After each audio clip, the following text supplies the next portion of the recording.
하나님의 우리 아버지 되심을 찬송하는 우리가 마땅히 해야 될 귀한 고백이었습니다. 요즘 그 여름 감기 걸리신 분들이 계시죠. 요즘에는 이 기침을 자유롭게 하는 것도 참 복입니다. 한국에서는 기침하면 큰일 납니다. 근데 기침하실 때는 꼭 이렇게 대고 하십시오. 여기다 이렇게 하고 악수하지 마시고 이렇게 하시고. 미국에서 공부하면 이걸 맨 처음 3살부터 이걸 가르쳐 줍니다. 그래서 막느라고 하여튼 큰 자유를 누리고 있다 하는 생각을 가지시고서 그것 또한 감사하는 그런 여건이 되시길 바랍니다. 오늘 우리에게 주신 하나님의 말씀을 함께 보시겠습니다. 먼저 구약 시편 89편의 말씀입니다. 시편 89편 19절로 26절, 개역 개정 성경을 가지셨으면 868페이지입니다. 구약 성경 868페이지 시편 89편 19절로 26절까지의 말씀입니다. 그때에 주께서 환상 중에 주의 성도들에게 말씀하여 이르시기를, 내가 능력 있는 용사에게는 돕는 힘을 더하며 백성 중에서 택함 받은 자를 높였으되, 내가 내 종 다윗을 찾아내어 나의 거룩한 기름을 그에게 부었도다. 내 손이 그와 함께하여 견고하게 하고 내 팔이 그를 힘이 있게 하리로다.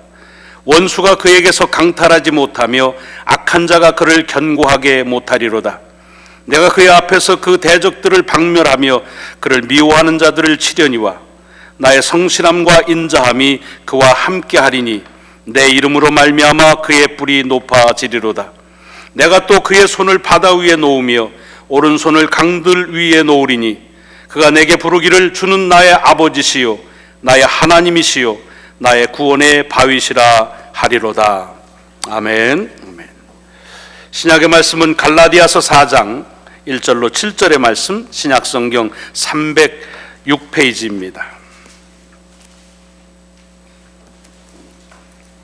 갈라디아서 4장 1절부터 7절까지의 말씀을 봉독하겠습니다.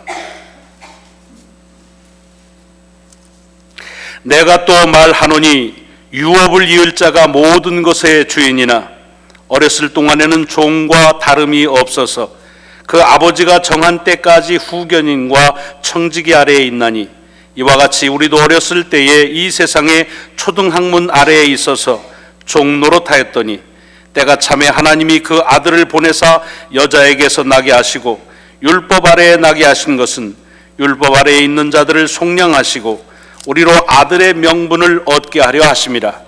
너희가 아들이므로 하나님이 그 아들의 영을 우리 마음 가운데 보내사 아빠 아버지라 부르게 하셨느니라. 그러므로 내가 이후로는 종이 아니오 아들이니 아들이면 하나님으로 말미암아 유업을 받을 자니라. 아멘. 아멘. 오늘 복음서의 말씀은 세 번째 복음서인 누가복음 15장 11절로 32절의 말씀입니다.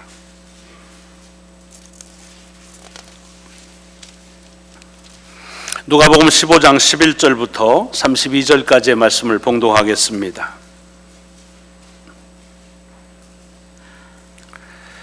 또 이르시되 어떤 사람에게 두 아들이 있는데 그 둘째가 아버지에게 말하되, 아버지여 재산 중에서 내게 돌아올 분깃을 내게 주소서 하는지라. 아버지가 그 살림을 각각 나눠 주었더니 그 후 며칠이 안 되어 둘째 아들이 재물을 다 모아가지고 먼 나라에 가 거기서 허랑방탕하여 그 재산을 낭비하더니 다 없앤 후 그 나라에 크게 흉년이 들어 그가 비로소 궁핍한지라. 가서 그 나라 백성 중 한 사람에게 붙여 사니 그가 그를 들로 보내어 돼지를 치게 하였는데 그가 돼지 먹는 쥐염 열매로 배를 채우고자 하되 주는 자가 없는지라. 이에 스스로 돌이켜 이르되 내 아버지에게는 양식이 풍족한 품꾼이 얼마나 많은가. 나는 여기서 주려 죽는구나. 내가 일어나 아버지께 가서 이르기를, 아버지 내가 하늘과 아버지께 죄를 지었사오니 지금부터는 아버지의 아들이라 일컬음을 감당하지 못하겠나이다. 나를 품꾼의 하나로 보소서 하리라 하고 이에 일어나서 아버지께로 돌아가니라.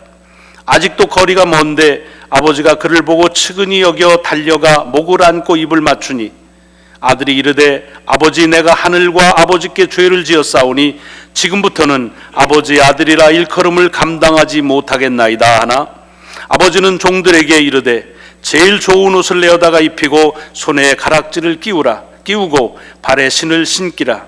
그리고 살찐 송아지를 끌어다가 잡으라. 우리가 먹고 즐기자. 이 내 아들은 죽었다가 다시 살아났으며 내가 잃었다가 다시 얻었노라 하니 그들이 즐거워하더라. 맏아들은 밭에 있다가 돌아와 집에 가까이 왔을 때에 풍악과 춤추는 소리를 듣고 한 종을 불러 이 무슨 일인가 물은데 대답하되 당신의 동생이 돌아왔음에 당신의 아버지가 건강한 그를 다시 맞아들이게 됨으로 인하여 살찐 송아지를 잡았나이다 하고 그가 노하여 들어가고자 하지 아니하거늘 아버지가 나와서 고난데 아버지께 대답하여 이르되 내가 여러 해 아버지를 섬겨 명을 어김이 없거늘 내게는 염소 새끼라도 주어 나와 내 벗으로 즐기게 하신 일이 없더니 아버지의 살림을 창녀들과 함께 삼켜버린 이 아들이 돌아오매 이를 위하여 살찐 송아지를 잡으셨나이다. 아버지가 이르되 예 너는 항상 나와 함께 있으니 내 것이 다 내 것이로되 이 네 동생은 죽었다가 살아났으며 내가 잃었다가 얻었기로 우리가 즐거워하고 기뻐하는 것이 마땅하다 하니라. 아멘. 오늘 봉독한 하나님의 말씀이 여러분의 삶의 한 주간 능력이 되시기를 주의 이름으로 축원합니다.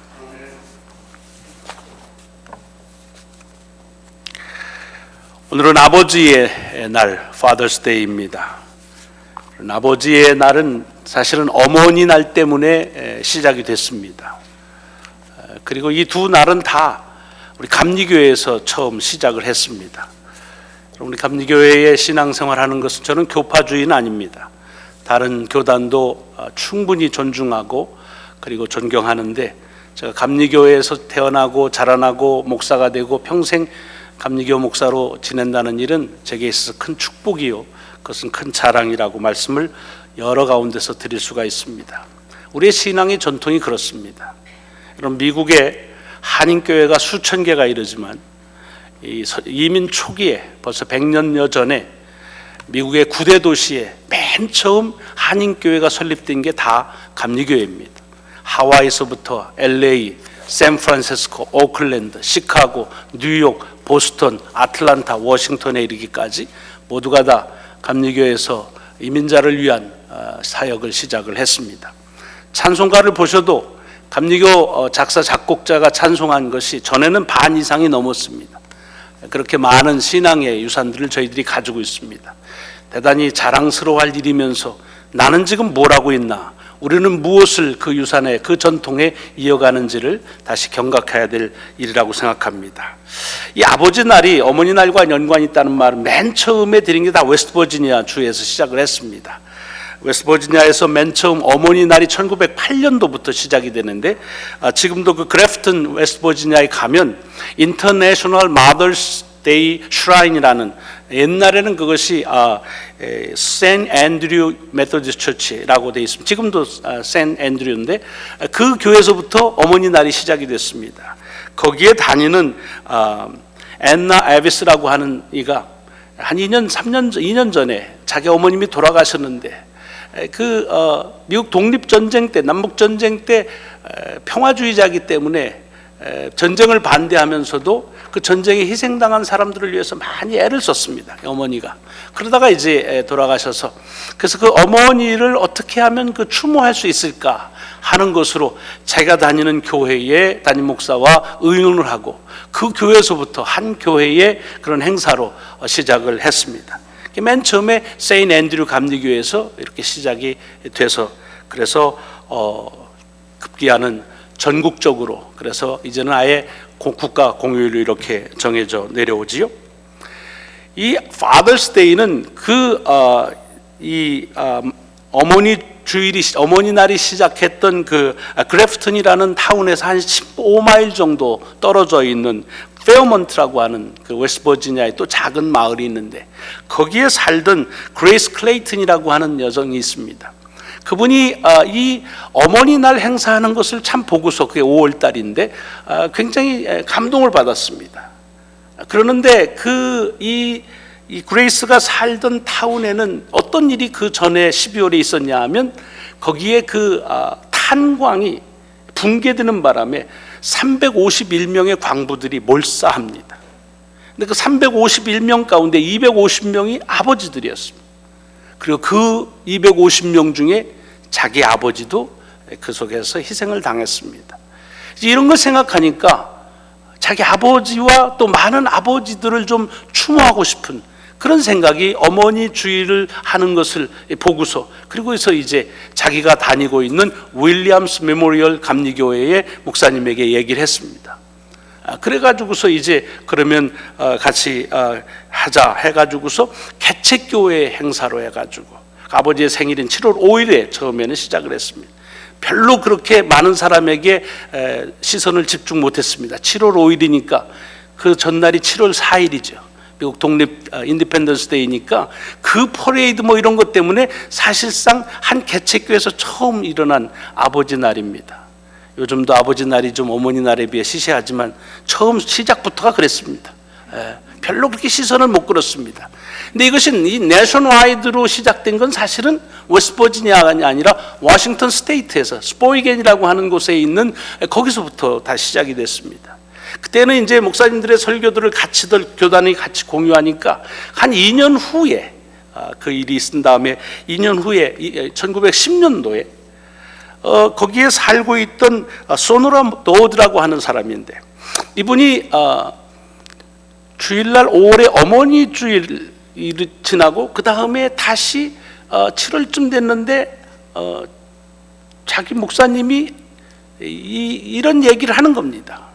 근데 그 두 가지가 저에게 감동을 줬습니다. 왜 감동을 줬냐면 이 그레이스 모노에게는 어머니가 안 계셨습니다. 그러니까 어머니의 그 날은 물론 이제 뭐 돌아가셨지만 그게 그렇게 마음에 안 닿는데, 그 아버지가 그 독립전쟁에 참석했던 참전용사인데 아버지 혼자 6남매를 키웠습니다. 그렇게 생각하니까 그 아버지를 기념하는 날이 좀 있었으면 좋겠다. 그래서 다시 자기가 다니고 있는 센트럴 메토디스트 처치에 담임 목사님하고 의논을 해가지고서, 그래서 그 센트럴 감리교회에서부터 아버지의 날을 시작하는데 언제 했으면 좋겠느냐 하다가 자기 아버지 생일이 6월 초인데 그때 했으면 좋겠는데 그 이야기를 나눌 때는 바로 너무 바타가지고 목사님이 내가 설교 준비를 다 못하겠다, 그러니까 6월 셋째 주로 하자 해가지고서 처음 6월 셋째 주로 시작이 되고, 이분이 그곳에서 해서 자기 아버지만이 아니라 많은 아버지들에 대한 그런 레코그나이즈 하는 그런 것을 해야겠다 해서 이걸 내셔널와이드로 운동을 해가지고, 그래서 1972년도인가에 닉슨에 의해서 전체 퍼블릭 우리 공휴일로 이렇게 제정이 돼서 오늘에 이르고 있습니다. 그러니까 아버지의 날이 정해진 것도 어머니의 날도 마찬가지지만 아버지들의 희생, 또 아버지들의 사랑, 가정을 생각하면서 광부로 평생 일하다가 그냥 그 광산이 무너지면서 죽은 그 아버지, 또는 6남매를 그렇게 혼자서 키우는 그 아버지, 물론 이 두 사람의 아버지만이 아니라 세상의 모든 아버지들의 희생, 그리고 그런 사랑들, 이런 사랑들을 기억하고 감사하는 그런 날로 시작됐습니다. 우리 주집사님이 오늘 아버지의 날, 아버지의 주일 찬양을 하는데 이 성가곡도 아버지에 관한 게 별로 없어요. 하나 좀 작곡을 좀 하세요. 어머니는 뭐 굉장히 많아. 그런데 이 아버지 건 별로 없어요. 이 시작부터 그래서 그런가 봐요. 또 이렇게 아버지 날 만들자고 얘기한 것도 다 딸들이에요. 아들 소용없어.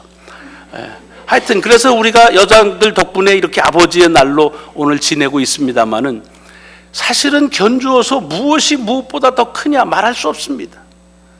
또 광부로 평생을 고생하면서 자식 새끼를 먹였던 그 아버지만 위대하냐? 그렇지 않습니다. 또 6을 홀월 단신 혼자 키운 그 홀아버지만 유명? 그렇지 않습니다. 모든 아버지가 다 희생하고 다 사랑했기에 자식들이 또 우리가 이렇게 이 일생을 살아가고 있다 생각을 합니다. 물론 일찍 아버지를 사별하신 분들 가운데는 그 기억이 별로 없겠지요. 또 기억 속에는 맨날 종아리 맞은 것만 그런 건 기억날지도 모르지만 기억할 수 없을 때 그 아버지의 손에 의해서 여러분들이 옮겨지기도 하고 보듬어지기도 하고 씻겨지기도 하고 그랬던 그런 그 아버지들을 기억하는 날입니다. 오늘 본문 누가복음 15장의 말씀, 복음서의 말씀이 오늘 주어진 말씀 중에 한 말씀인데, 사실 이 15장은 우리가 탕자의 비유라고 이렇게 많이 알고 있습니다. 아직도 탕자의 비유라고 얘기하면 그거는 아직 초등학교도 졸업 못한 성경의 지식입니다. 왜냐하면 여기에는 분명히 탕자의 이야기가 나오고 이 탕자가 주인공처럼, 그래서 이 비유하면은 늘 그 연극 잘하는 애가 이 둘째 아들 역을 합니다. 그리고는 뭐 괜히 마시고 뭐 이러는 거, 방탕하는 역할, 이것이 아주 클라이막스처럼 여깁니다. 그리고 회개하고 하니까 둘째 아들은 좋은 아들, 그 다음에 첫째 아들은 집에 있으면서도 좋은 줄을 모르고 샀던 나쁜 아들. 그래서 누군가가 당신은 첫째 아들 같습니다 그러면 괜히 기분이 나쁘지요. 여러분, 이건 아들과 아들이 어떤 아들이 더 좋은 아들이냐를 비교하는 비유가 아닙니다.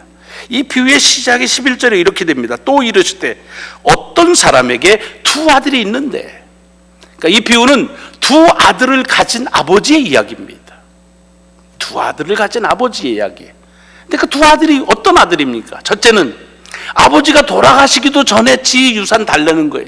이거는 물론 지금으로서는 뭐 합리적인지 모르지만 당시에 있어서는 아버지 보고 빨리 죽으라는 얘기예요. 아주 후리 자식이죠. 나쁜 놈이지요. 싸가지가 없어요. 아들로서의 도대체 제 노릇을 못하는 그런 아들입니다. 뭐 나가서 돈을 벌면 그게 뭐 결과적으로 그래도 돈 벌었잖아요, 그거하고 상관없습니다. 여기에 포인트는 아버지 보고 제목 달라고 했던 그것 자체가 아버지의 마음을 후비는 겁니다. 망했다, 망했기 때문에 나쁜 아들 아닙니다. 방탕했다, 그래서 아들이 나쁜 게 아닙니다. 그걸 가져가서 억만금을 벌었더라도 그런 자식으로서의 하지 못할 짓을 한 겁니다. 많은 부분이 그 아들이 어떻게 허랑방탕했느냐 하는 것 가지고 하고, 그 다음 나오는 게 첫째 아들, 두 번째 아들입니다. 아들은 어떻습니까? 나가서 일하고서 오다가 자기 집에 풍악 소리가 들리고 춤추는 소리가 어떤 소리인지 모르지만 하여튼 흥겨운 소리가 들리는 겁니다. 여러분, 집에서 나갔다가 흥겨운 소리가 들리면 어떻게 해야 돼요? 빨리 들어가야지요. 무슨 좋은 일이 있나 하고 들어갔어야 됩니다. 이 아들은 그러질 않습니다. 들어가던 길을 멈추고 종을 불러서 What's up? 이게 아들 아닙니다. 아들 아닙니다. 뭐 아들이 아니라는 말은 아들 노릇을 제일 못하는 거예요. 아버지랑 같이 살긴 살았지만 그 집을 자기로 생각하지 않습니다. 그래서 그 동생이 돌아왔다고 하는 얘기를 듣고서, 그래서 아버지가 좋아한다는 얘기를 듣고 그걸 자기의 기쁨으로 알질 않습니다. 저는 형이 되니까 조금 이해를 할 수는 있습니다. 왜 그런지. 그 싸가지 없는 동생 그걸 받아줬다, 그거 참 기분 나쁜 일입니다. 이거는 형의 마음입니다. 그러나 이 아들도 아버지에게는 아들의 노릇을 잘 못하기는 매한가지입니다. 그러니까 이 아버지가 두 아들이 있는데 하나는 정신 차리고 잘 살았고 하나는 못, 그게 아닙니다. 둘 다 아버지의 마음을 모르고 아버지의 마음을 후비는 겁니다. 아버지가 누구인지를 모르는 것입니다. 아들은 아버지를 모릅니다. 딸도 아버지를 모릅니다. 자식은 아버지를 알 수가 없습니다. 아버지만 모르는 게 아니라 부모도 그런데 오늘 아버지의 날이니까 아버지라고 얘기하자고요. 모릅니다. 그 이야기입니다. 근데 오늘 본문의 이야기는 이 두 아들에게 초점이 맞춰지면 안 됩니다. 그 두 아들을 대하는 아버지의 그 모습, 그 이야기, 그것을 보셔야 합니다.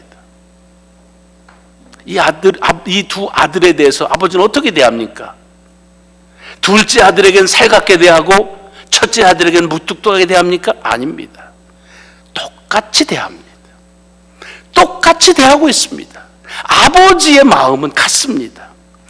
아들들은 다른 삶을 살고 아들과 아들은 서로를 대하는 게 다르고, 그리고 심지어는 그들이 아버지에 대하는 모습은 다를지 모르지만 아버지가 다른 아들들에게 대하는 태도는 같다고 하는 것이 오늘 본문을 통해서 주님께서 우리에게 주시려고 하는 메시지입니다. 우리가 다 다르다. 하나는 허랑방탕하는 페르나 같이 살고, 하나는 좀 모범생 같지만 그러나 그 속에서 아버지를 아버지로 집을 집으로 여기지 않는 그와 같은 것을 사는, 둘 다 아들의 모습이 온전하지 못하다 할지라도 아버지는 아버지이기에 두 아들을 품는다는 이야기. 하나님은 그러므로 우리의 형편과 처지나 여건과 우리의 반응에 상관없이 우리 모두를 품으시는 아버지가 되신다고 하는 말씀을 지금 우리에게 하고 계시는 것입니다. 여러분, 여러 차례 말씀드렸지만 저는 예수 그리스도를 통해서 우리에게 주신 은혜 가운데 가장 으뜸 중에 하나가 무엇이냐, 그것은 하나님을 아버지로 부를 수 있는 것입니다. 여러분, 성경 구약을 샅샅이 인터넷으로 한번 검색을 해보십시오.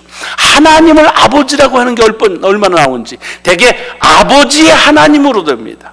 내 아버지 하나님, 너의 아버지 하나님으로 돼 있지, 하나님을 아버지로 부르는 곳은 세 곳밖에 없습니다. 그 중에 한 곳이 오늘 시편 89편이고 하나는 시편 68편, 하나는 이사야 64장에 나오는 말씀입니다. 하나님이 아버지라고 부른다는 것은 예수 그리스도를 통해서 우리에게 주는 축복이요 복음이라는 것은, 그전에는 하나님은 왕이셨습니다. 그 말은 우리는 신하였다는 말입니다. 그전에 하나님은 주인이셨습니다. 우리는 종이었다는 말입니다. 상하의 관계에 있었습니다. 상명하복의 관계입니다. 얼마나 충성스러우냐 하는 것이 그래서 우리 신앙인들의 잣대였습니다. 그런데 이것을 예수 그리스도를 통해서 그 관계의 기준을 바꾸셨다는 것입니다. 왕은 신하에게 충성도를 가지고서 저를 평가합니다. 주인은 종의 헌신도를 가지고 평가합니다. 그러나 아버지는 아들을 그의 헌신과 충성을 가지고 평가하지 않습니다. 그런 모든 것들은 아버지에게 있어서 절대로 기준이 될 수가 없습니다. 물론 아들이 충성하고 아들이 헌신적으로 한다면 귀하죠. 그러나 그것 때문에 아들이고 그렇지 않으면 아들이 아닌 것이 아닙니다. 아들의 자격은 아버지에서 주어지는 거고, 물론 아들의 도리들이 있지요. 그 도리를 다 하면 좋지요. 그러나 도리를 못한다 할지라도 그래도 아들은 여전히 아들입니다. 자식은 여전히 자식입니다. 자식이 많으신 어르신들, 자식이 다 여러분에게 헌신하고 충성합니까? 아니면 줄 세워가지고서 둘째까지만 아들이고 그 다음부터는 종입니까? 아닙니다. 어쨌든지 내 아들이고 내 딸입니다. 왜? 내가 아버지니까, 내가 어머니니까. 여러분, 오늘 본문 이 누가복음 15장에 나오는 이 아버지의 비유는요, 어떤 특별한 아버지 얘기가 아닙니다. 이 땅의 모든 아버지들이 다 그렇다는 겁니다. 여러분, 아버지가 그렇지 않습니까? 여러분의 아버지, 또 아버지 되신 분들, 여러분의 자녀들을 대할 때 그렇게 대하지 않습니까? 그렇지 않으면 아버지가 아닌 거지요. 아버지라고 한다면 그러면 이렇게 대할 수밖에 없습니다. 전에도 얘기했지만 우리 동생들이 뭐 할 때 왜 그러느냐고 제가 얘기하면 저희 아버님이 그랬어요. 그러면 어떡하니? 그러면 어떡하니? 내 새끼인데. 이것이 아버지입니다. 하나님의 아버지라는 말씀은 우리가 종으로 살 때나 신하로 살 때보다 더 잘해야 되지만, 그러나 잘 못한다 할지라도 여전히 그분은 나의 아버지가 되시고 나는 용서함을 받고 그리고 감싸움을 받고 살아갈 수 있는 근거, 그것은 그분이 우리의 아버지가 되시기 때문이라고 하는 사실입니다. 어제는 우리가 교회 교훈 가운데 애경사를 지낸 두 가정이 있었습니다. 우리 최은여 김현희 집사님의 가정의 제롬이 결혼식 가면은 신랑 신부가 주인공입니다. 저도 뭐 많은 기도들 순서가 많더라고요. 그 중에서 하나를 하는데 마음속에 오는 것이, 신랑 신부도 중요하지만 부모들, 저놈들을 저렇게 키울 때까지 얼마나 애썼을까, 얼마나 참았을까, 얼마나 저들을 사랑했을까 하는 생각이 마음에 감동을 줍니다. 여러분, 결혼은 자기들이 하는 거 아닙니다. 그 아버지가, 그 어머니가, 물론 제롬이가 착하지요. 그러나 그를 보듬고 참고 그리고 견뎌내고 그리고 쓰다듬을 뿐만 아니라 움켜졌던 그런 아버지의 사랑, 그것이 그날을 있게 한 것입니다. 왜 그게 제롬이 뿐이겠습니까? 최정선 교우님 82세의 일기로 삶을 살았습니다. 아버지로서의 삶, 뭐 여러 가지로 평가할 수 있지만 그러나 아버지이기 때문에 때로는 말 못하면서도, 그러면서도 묵묵하게 자신의 삶의 자리를, 그 과정을 지켜온 것을 우리는 같이 축복하는 시간을 가졌습니다. 왜 이것이 두 가정만이겠습니까? 모든 가정이 그렇습니다. 모든 아버지가 그렇습니다. 오늘 이 일을 우리 속에서 다시 한번 일깨우자고 하는 이야기입니다. 여러분, 아버지가 되신 분들, 자녀를 대할 때 우리의 마음이 이래야 된다는 겁니다. 또 우리 아버지들이 그렇게 우리를 대했다고 하는 사실을 기억하면서 감사하자는 것입니다. 오늘의 시에 박덕중님의 아버지라는 시를 같이 나눴습니다. 내용이 간단해서 같이 나눕니다. 아버지는 어깨가 무겁다. 세상사 짊어지고 외로이 선다. 걱정도 아픔도 너희들 목숨까지 무거운 짐 짊어져도 말씀이 없다. 메아리만 돌아서는 산이 되시어 우리를 당신의 그늘로 감싸 안는다. 과묵한 것이 좋은 건 아니지만 그건 아버지의 모습을 우리에게 주면서 우리 아버지들을 통해서 하나님을 보라는 것입니다. 그럼 우리 아버지 노릇 잘해야 됩니다. 우리를 통해서 하나님이 어떻게 보여질지가 아들과 딸들에게 전해지기 때문에 그렇습니다. 아버지 주일을 맞이하면서 모든 아버지들을 축복하며 또 여러분들의 아버지들을 축복합니다. 기도하시겠습니다. 하나님, 주님을 아버지라 부를 수 있는 참으로 놀라운 은총을 저희들에게 주심을 감사합니다. 그러므로 이제 하나님 아버지가 우리를 바라보시는 것이 우리의 충성과 헌신의 도를 가지고 보는 것이 아니라 아버지이기 때문에 우리를 보듬고 쓸어안고 사랑하고 용서해 주심을 저희들로 하나님 다시 한번 확증하게 하여 주옵소서. 이런 하나님의 사랑을 하나님 핑계 삼지 않게 하시고 자식의 도리를 잘 감당하는 신실한 삶을 또한 살아갈 수 있도록 인도하셔서 아비의 마음을 아프게 하지 아니하는 아들과 딸의 노릇이 될 수 있도록 인도하여 주옵소서. 우리 아버지들을 기억하며 축복합니다. 저들을 주님 축복합니다. 주님의 귀한 은혜 가운데 주님 머물게 하여 주옵소서. 우리 구주 예수 그리스도의 이름으로 감사하며 기도드리옵나이다. 아멘.